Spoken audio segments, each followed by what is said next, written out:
நம்முடைய பிதாவாகிய தேவனாலும் கர்த்தராகிய இயேசு கிறிஸ்துவினால் உங்களுக்கு கிருபையும் சமாதானம் பெருகுவதாக. நாளின் கூட நமக்கு ஜீவனை தந்ததுமல்லாமல் தயை பாராட்டினார்லவா, அவரை துதிக்கலாமா? என்னால் ஒன்றும் கூடாதென்று, என்னால் ஒன்றும் கூடாதென்று என்னை நான் தந்து விட்டேன், உம்மால் எல்லாம் கூடுமென்று உம்மை நான் நம்பியுள்ளேன். சர்வவல்லவரே, எல்லாம் செய்பவரே, இல்லாதவைகளை இருக்கின்றதாய் வரவழைப்பவரே,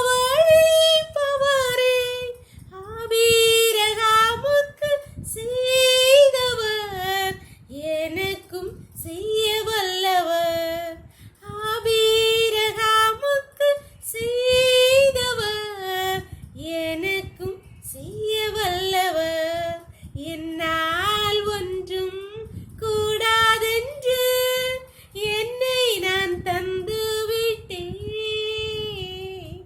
உம்மால் எல்லாம் கூடுமென்று உம்மை நான் நம்பியுள்ளேன். வேத பகுதி வாசிக்கலாமா? ஏசாயா 51வது அதிகாரம் 2வது வசனம். உங்கள் தகப்பனாகிய ஆபிரகாமையும் உங்களை பெற்ற சாராளையும் நோக்கி பாருங்கள். அவன் ஒருவனாயிருக்கையில் நான் அவனை அழைத்து அவனை ஆசீர்வதித்து அவனை பெருக பண்ணினேன். இங்கே கர்த்தராகிய ஆண்டவர் சீயோனை குறித்து ஏசாயா தீர்க்கதரிசியை கொண்டு சொல்கிறார். என்னுடைய பலத்தை நான் உனக்கு சொன்னதை செய்வேன் என்பதற்கு அடையாளமாக நீ யாரை பாரு, ஆபிரகாமையும் சாராளையும் நோக்கி பாரு, அப்பொழுது உனக்கு நம்பிக்கை பெருகும். நான் சொன்னதை செய்வேன் என்று. அன்பானவர்களே, நம்முடைய வாழ்க்கையிலே அநேக வாக்குத்தத்தங்களை நாம் கர்த்தர் தந்திருப்பார். ஆனால் அது தாமதமாகும்போது நாம் விசுவாசமற்று, ஆண்டவரே எனக்கு இது நடக்காது, இனியெல்லாம் இது நடக்காது, நடக்கக்குள்ள எந்த சூழ்நிலை இல்லை அப்படின்னு சொல்லி கலங்கி போய் கர்த்தரிடத்தில் நம்பிக்கை இழந்து காணப்படுகிறீங்களா? அதை இன்று உங்களோடு தான் பேசுகிறார் கர்த்தர். உங்களை பெற்ற சாராளையும் ஆபிரகாமை நோக்கி பாருங்கள். அவன் ஒருவனாயிருக்கலாமா? அந்த ஊர் என்கிற கல்தேயர் தேசத்திலிருந்து அழைத்து வரும்போது அவன் அங்கே இருக்க சொத்து சுதந்திரத்தை எல்லாம் தூக்கிட்டா வர முடியும்? ஒன்றுமில்லாமல் வெறுமையாய் வந்தான், வெறுங்கையுமாய் வந்தான். சாராளும் ஆபிரகாமும் கற்பம் செத்து போனவள், ஒன்றுமே இல்லை, இயலாமை ஜீரோ, எல்லாத்துலேயும் ஜீரோன்னு இருந்த அவங்கள அழைத்து அவனை ஆசீர்வதித்து அவனை பெருக பண்ணி நின்றுச்சுல. குழந்தையை கொடுத்தார். ஆபிரகாமை குறித்து சொல்லப்பட்டிருக்கு, அவன் செல்வ சீமானா இருந்தான். கர்த்தருக்கு இது ஒரு பொருட்டே இல்லை.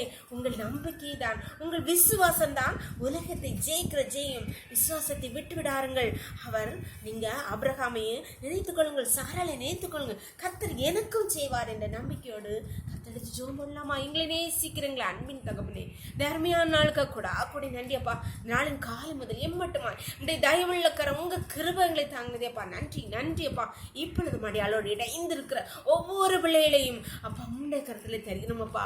அப்பா தங்களுடைய வாழ்க்கையிலே ஆண்டவரே கஷ்டங்கள் பாடுகள் மத்தியிலே நம்பிக்கை இழந்து சோர்வு அடைந்து இருக்கிற உடைய பிள்ளைகளை நீர் பலப்படுத்தினீங்களேப்பா. நன்றி. ஆபிரகாமை சாராங்களை நோக்கி பாருங்கள் என்று சொன்னீர். ஆமாப்பா, உண்மை காத்திருக்கிற பிள்ளைகளே அப்பா நீங்க ஆசீர்வதித்து உயர்த்துங்கப்பா. நீங்க சொன்னதை செய்யும் அளவு, நான் உனக்கு சொன்னதை செய்யும் அளவு, உன்னை விட்டு விலகுவதில்லை, உன்னை கைவிடுவதில்லை என்று சொன்னீங்களேப்பா. உடைய பிள்ளைகளுக்கு சொன்ன வார்த்தைகளை கர்த்தர் நிறைவேற்றுவீராக. உடைய பிள்ளைகள் நிறைவேற்றி அப்பா ஆசீர்வதித்து உயர்த்துவீராக.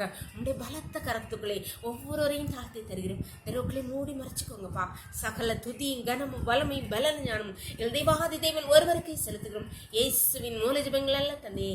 ஆமென் ஆமென். God bless you. கர்த்தர் உங்களை ஆசீர்வதிப்பாராக. ஆமென்.